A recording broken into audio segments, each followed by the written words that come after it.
Olá, amigos do Caminho da Paz. Hoje vamos fazer um estudo do capítulo 11, Amar o próximo como a si mesmo, mais especificamente do item 11, o egoísmo. É uma mensagem dada por Emmanuel em Paris no ano de 1861, que diz: o egoísmo, chaga da humanidade, tem que desaparecer da terra, a cujo progresso moral obsta, e ao Espiritismo está reservada a tarefa de fazê-la ascender na hierarquia dos mundos. O egoísmo é, pois, o alvo para o qual todos os verdadeiros crentes devem apontar suas armas, dirigir suas forças, sua coragem. Digo coragem, porque dela muito mais necessita cada um para vencer-se a si mesmo do que para vencer os outros. Que cada um, portanto, empregue todos os esforços a combatê-lo em si, certo de que esse monstro devorador de todas as inteligências, esse filho do orgulho, é o causador de todas as misérias do mundo. É a negação da caridade e, por conseguinte, o maior obstáculo à felicidade dos homens. Jesus vos deu o exemplo da caridade, Pôncio Pilatos, o exemplo do egoísmo. Pois, quando o primeiro, o justo, vai percorrer as santas estações do seu martírio, o outro lava as mãos dizendo: que me importa? Animou-se a dizer aos judeus: este homem é justo, por que o quereis crucificar? Entretanto, deixa que o conduzam ao suplício. É a esse antagonismo entre a caridade e o egoísmo, a invasão do coração humano por essa chaga moral, que se deve atribuir o fato de não haver ainda o cristianismo desempenhado por completo a sua missão. Cabem a vós, novos apóstolos da fé, que os espíritos superiores esclarecem o encargo e o dever de extirpar esse mal, a fim de dar ao cristianismo toda a sua força e desobstruir o caminho dos pedrouços que lhe embaraçam a marcha. Expulsai da terra o egoísmo, para que ela possa subir na escala dos mundos, porquanto já é tempo de a humanidade envergar a sua veste viril, para o que se cumpre que, primeiramente, extirpais do vosso coração este mal. Então ele começa aqui chamando o egoísmo de chaga da humanidade. O que é uma chaga? É uma ferida, né? Essa ferida que causa dor, que causa sofrimento. E diz também que cujo progresso moral obsta. O egoísmo, ele atrapalha, ele cria obstáculos ao progresso moral da Terra. A Terra precisa ascender na hierarquia dos mundos, né? Ela já saiu da condição de mundo primitivo. Estamos agora num momento de transição para um mundo de regeneração, mas ela precisa continuar a sua ascensão também para mundos, até chegar nos mundos ditosos, né? E o egoísmo é esse grande obstáculo. Mas ele diz que está reservado ao Espiritismo fazê-la ascender na hierarquia, ou seja, o Espiritismo vem trazer a sua contribuição para que a Terra possa fazer essas transições. No momento estamos fazendo a transição de mundo de expiações e provas para o mundo regenerado. Haja visto tantas transformações pelas quais estamos passando, né? Inclusive, esse processo da pandemia que o mundo vive, que tem causado muita angústia, muito sofrimento, a gente percebe que grande parte dos sofrimentos se dão por conta do egoísmo. Não fosse o egoísmo, as vacinas seriam melhor distribuídas, os recursos financeiros seriam melhores distribuídos, não haveria tanta desigualdade nesse momento.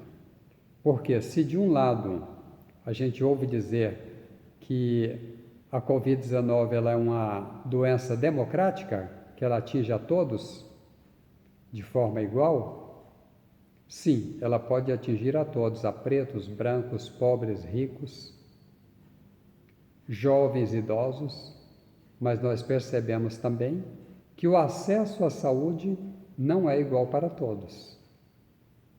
As pessoas que têm melhores recursos financeiros buscam os melhores centros de atendimento para que possam atravessar esse momento. O que também não é garantia, né, de que vão sobreviver.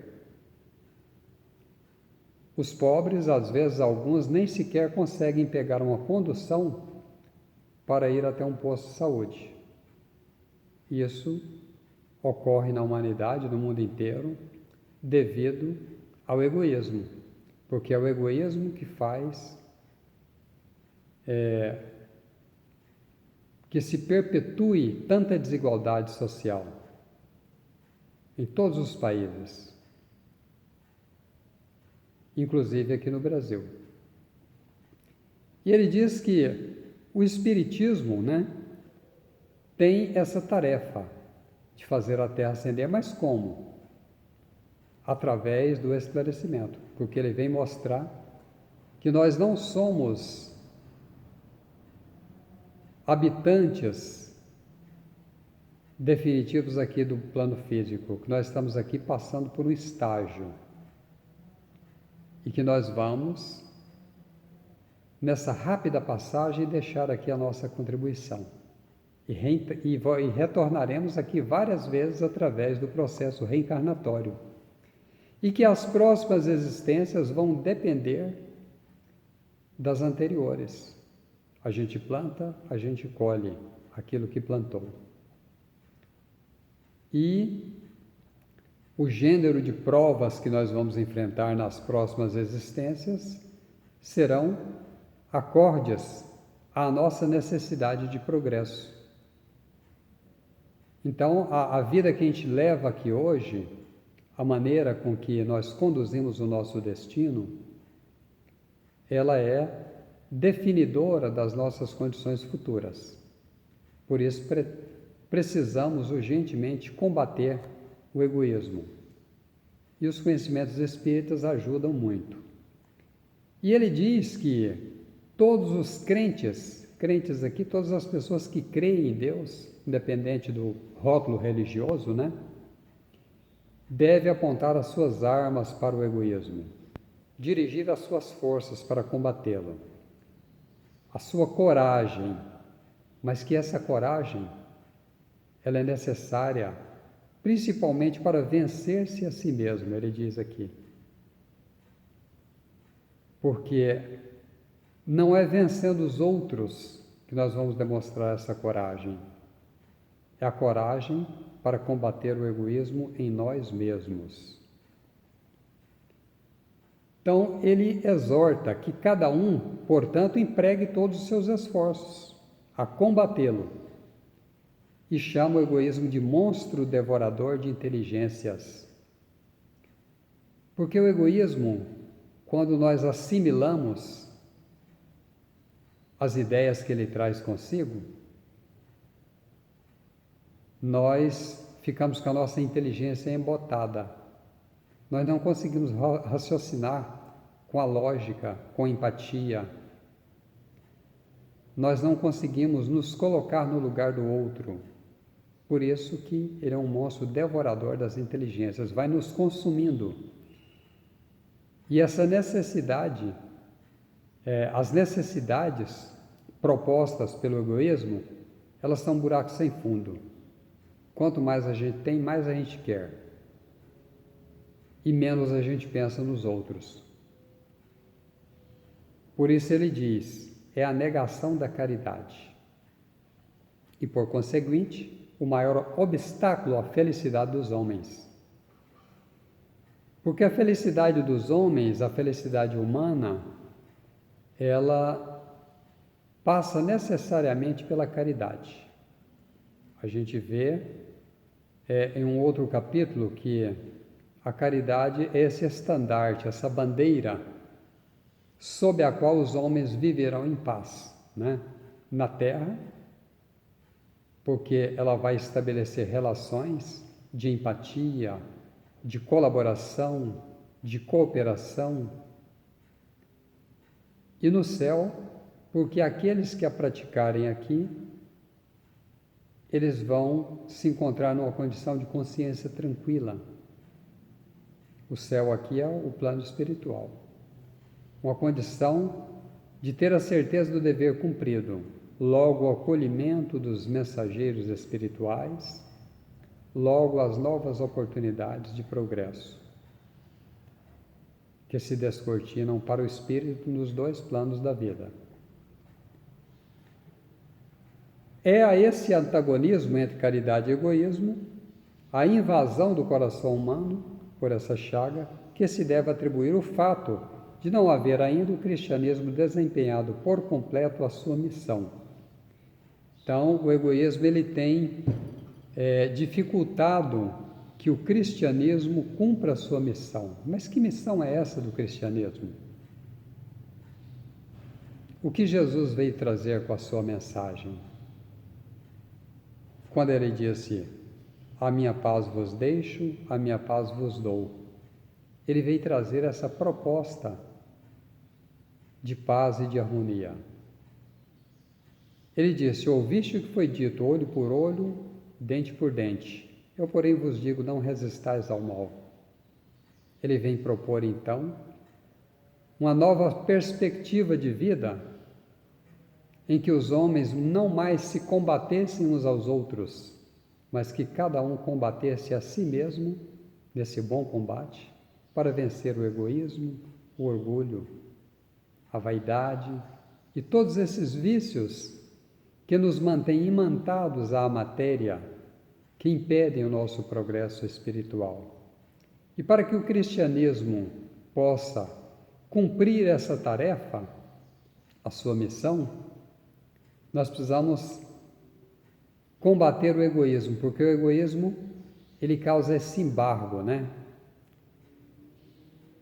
Ele é como pedras no caminho, dificultando a marcha.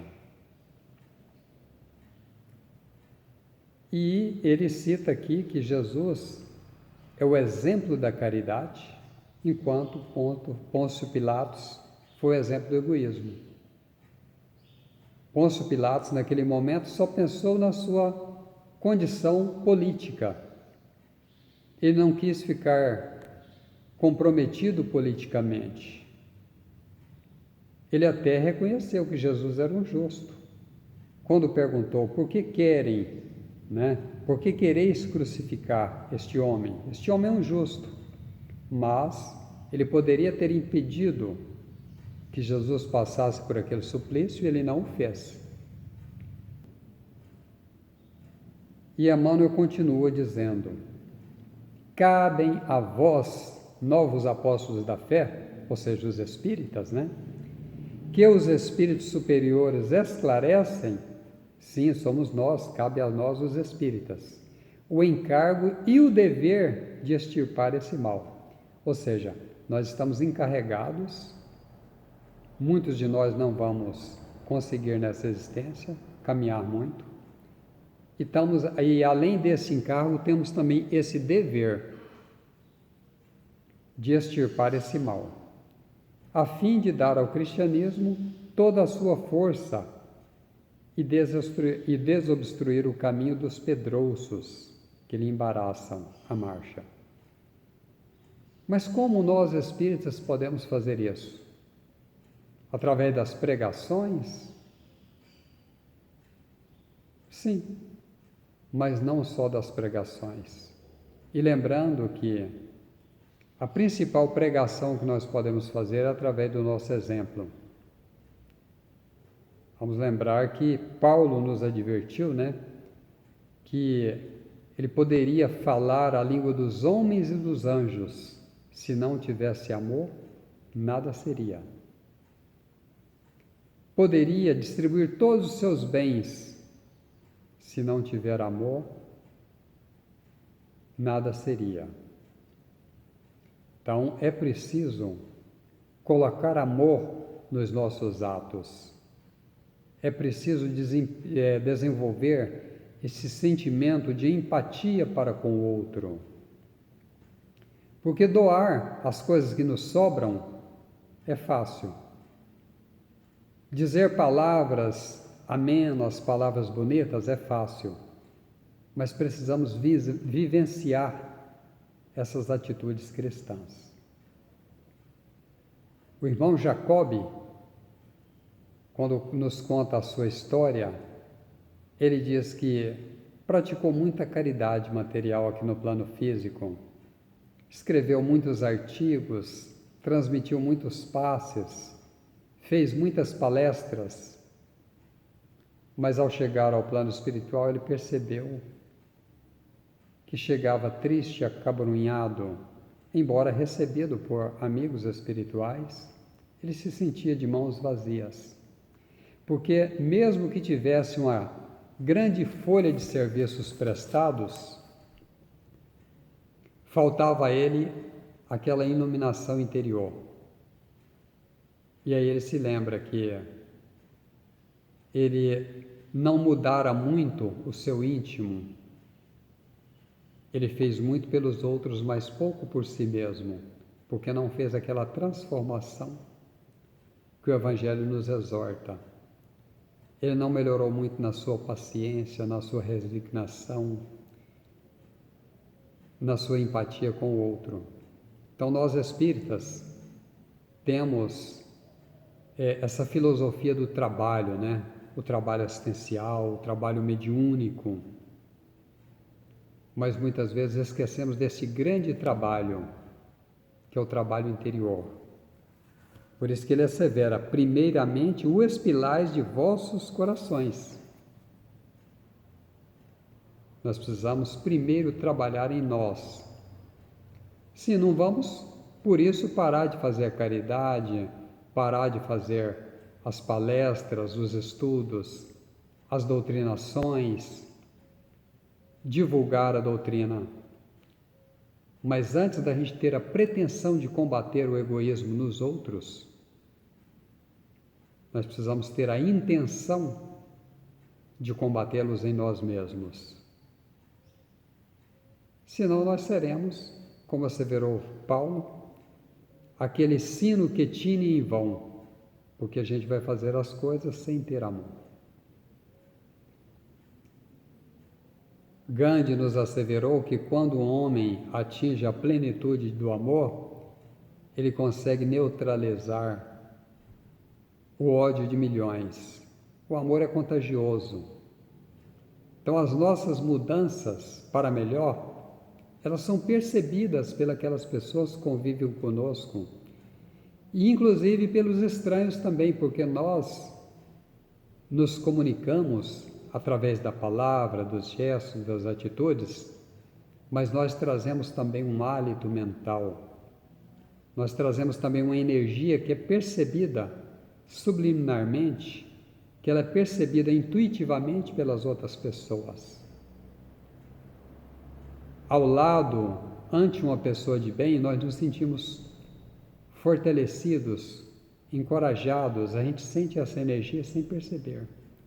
Da mesma forma que quando estamos diante de uma pessoa que exala essas energias negativas, pessoa que carrega mágoas, ressentimentos, pessoas egoístas, ela tem uma energia pesada, uma energia difícil.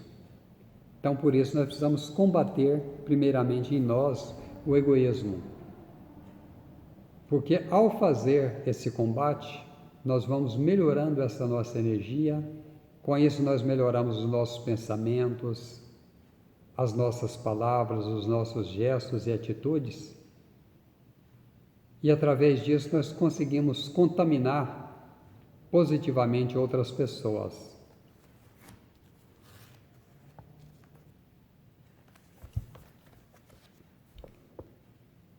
Vamos então, meus irmãos, refletir sobre essa lição. Pega aí o seu Evangelho, leia aí do capítulo 11, versículo 11, faça as suas reflexões, porque é urgente que nós possamos trabalhar em nós o nosso íntimo para nos livrarmos do egoísmo. Porque o egoísmo é justamente esse mal que tem nos impedido de crescer e de ajudar a construir um mundo melhor. E que Jesus possa nos envolver, hoje e sempre, nos amparando em nossos propósitos mais sinceros, para que nós possamos, principalmente nesses momentos difíceis, porque estamos passando momentos de recolhimento, momentos em que as nossas casas religiosas estão fechadas para o grande público, que nós possamos perseverar na fé, na esperança, nas boas atitudes, na empatia, na alteridade, no sentido de contribuirmos para esse processo de transição em que nos encontramos, a fim de que, quando passar esse momento difícil da pandemia, e esse momento vai passar, nós sejamos pessoas bem melhores, pessoas mais alegres, pessoas mais caridosas, mais capazes de compreender o outro e de praticar a caridade cristã. Que Jesus então nos envolva hoje e sempre. Que assim seja. Um grande abraço a todos.